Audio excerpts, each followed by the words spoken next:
रहनुमा JDA सदरुद्दीन राशिदी का कहना है कि पॉलिसियां बनाने वाले कुछ सिंध पर रहम करें।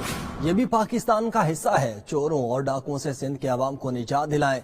सदरुद्दीन राशिदी ने बिलावल भुट्टो के मंशूर को ढिकोसला करार दे दिया। मजीद कहा कि जिला सांगड़ मोइंजोदड़ो का नक्शा पेश कर रहा है। अवाम सोच समझ कर वोट दें। ब्यूरोक्रेसी न्यूट्रल रहे।